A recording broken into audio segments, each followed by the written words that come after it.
The trimmers are the throttle of the boat. The headsail trimmer's job is to adjust the head sails for best possible boat speed or tactics. He communicates directly with the helmsman about speed and height, the pressure in the sail, and also the location of nearby marks and other boats. He also communicates with the main trimmer about speed and sail settings, as the two trimmers must work together to be effective. The best trimmers develop a keen eye for sail shape, a good feel for boat speed, and are always one step ahead of the game. Right, just check this bag here. This is probably today's jib. So like any other position, headsail trimmers are responsible for their work area and tools.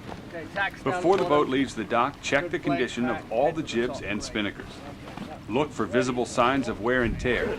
Make sure that the leech cords work, the jib battens are secure, and that each sail is in the right bag and the right sails are on board. Know the wind ranges of each sail and the boat's target speeds for different conditions. Also check the winches, handles, sheets, backstay adjusters, shackles, and spares. Prepare your area by making sure the jib sheets and spinnaker sheets and guys are led properly. On most boats, the guy is led under the jib sheet, while the spinnaker sheet leads to the cabin top winch. Leave one wrap of the spinnaker sheet on the base of each cabin top winch. This way, the winch can still be used upwind, but the sheet is ready when you need it at the windward mark. Finally, when you have the correct jib for the conditions trimmed in for maximum speed upwind, mark the sheet with tape where it meets the base of the winch drum.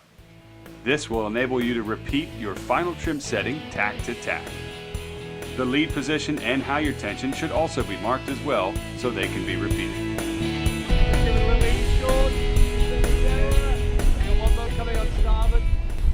In the pre-start, the headsail trimmer should trim on the port side while the tailer trims on the starboard side, with each tailing for the other when not trimming.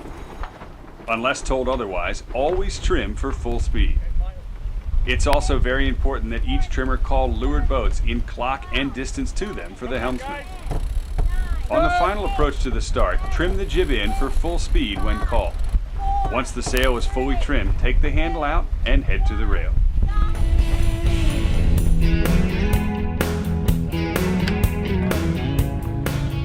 Upwind, the headsail trimmer is responsible for making trim adjustments as conditions change. Adjust the sheet for minor changes in wind velocity and the jib lead and halyard for major changes. In lighter air, the trimmer should stay by the winch as adjustments come often and the weight is usually needed to lure. In heavier air, the trimmer comes off the rail to make adjustments. For consistency, the primary trimmer should trim both sides upwind while the tailer assists in the tacks.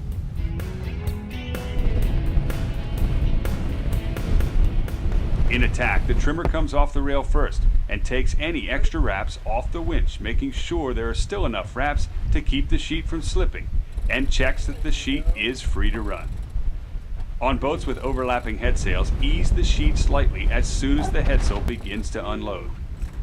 Just as the front of the sail begins to luff, release the sheet by unwrapping it counterclockwise off the winch in an upward pulling motion, and pay it out, making sure it doesn't kink or wrap on the turning block or lead block.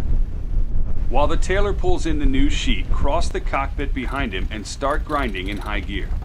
As the sheet loads up, grind as much as possible, then switch to lower gears as necessary.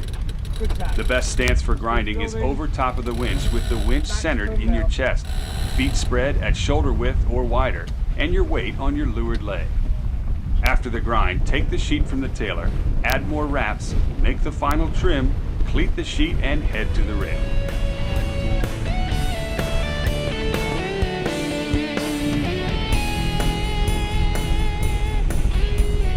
On the last starboard tack to the windward mark, take the jib sheet with you to the weather rail so that it can be eased if needed without having to leave the rail. In light air, the trimmer stays in and calls distance and heading to the mark. As the boat bears away for the set, ease the jib so that the main can go out, but keep the foot inside the lifeline if possible to help the spinnaker get clear in the hoist and to keep the jib from going overboard when dropped. As the spinnaker is hoisted, cleat the jib sheet and grab the spinnaker sheet. Put any necessary wraps on the winch and move to the weather rail so you can see the spinnaker trim. Don't trim the sheet until the spinnaker starts to fill on its own. Then go right into normal trim, easing until you see a curl in the upper lug.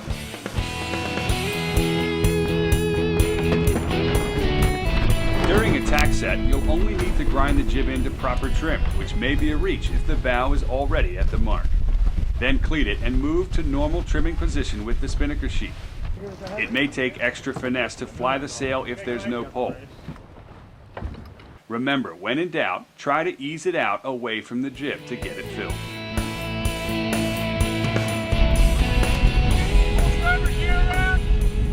For a jibe set, you'll need to pull the spinnaker gear around to the starboard side well before the mark. On the last starboard tack, the trimmer and tailer will need to switch sides so the tailer releases the jib on the port side while the trimmer tails on the starboard side as the boat jives around the mark. Once the jib is in, cleat it, grab the starboard spinnaker sheet and move to windward to trim. The jibe turn will create a lot of turbulence, so it's a real challenge to get the spinnaker filled, especially in light air. After the jib is down and the boat is on course, trimming should return to normal.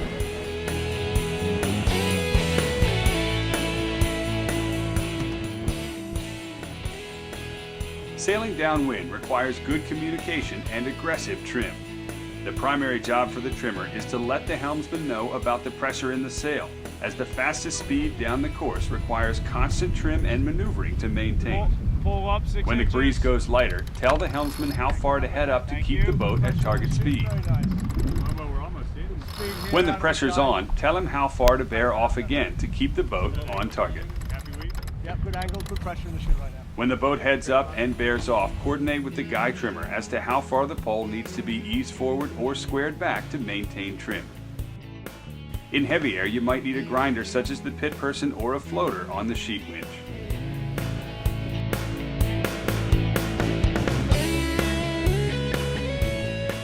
In a dip pole jibe, the trimmer takes both spinnaker sheets. Ease the working sheet as the boat bears away while simultaneously taking up the slack in the lazy sheet when the pole is squared back. Once the pole is tripped, free fly the spinnaker with both sheets while the new guy is made. When the new guy is made, ease the old sheet to the guy trimmer at the same rate he trims on the new guy so the transfer is smooth. Bearing away for you. Then move to the rail and resume trimming the new sheet as the boat comes to course. In heavy air, the pole is already squared, so the trimmer need only take the slack out of the lazy sheet before the jibe, but the grinder will need to be on their toes with 2 active sheets going into the jibe. In an end-for-end jibe, it's often easier to hand the old sheet off to the guy trimmer just before the jibe once he's squared the pole back. He then eases the old sheet through the jibe while you pull the new sheet to rotate the spinnaker. The spinnaker's rotation should match the helmsman's rate of turn. More rotation is needed in light air and less in heavy air. As the pole is made, the guy trimmer then squares the new guy as you trim the new sheet.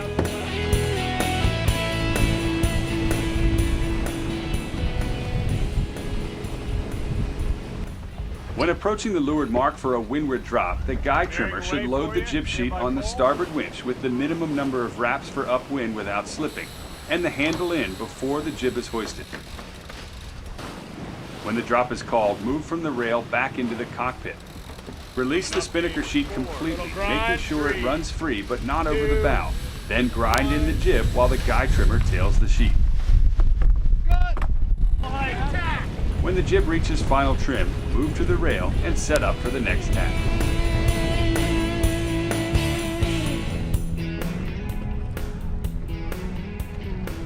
In a leeward drop, the jib is set up the same as a windward drop, but the pole comes down last. At the drop, keep tension on the spinnaker sheet until the spinnaker halyard is released and the foredeck crew has control of the foot. Then release the spinnaker sheet and go to the jib trim.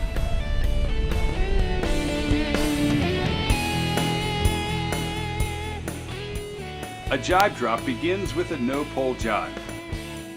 Once the pole is dropped, the guy trimmer pulls the slack out of the starboard jib sheet and sets up the starboard jib winch while the trimmer free flies the spinnaker from both sheets.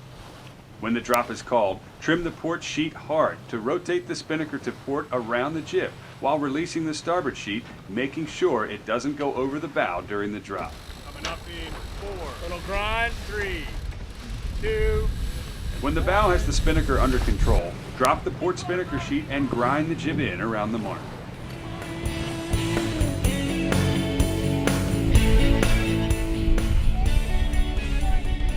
All good trimmers have time-tested tricks of the trade. Here are a few good ones.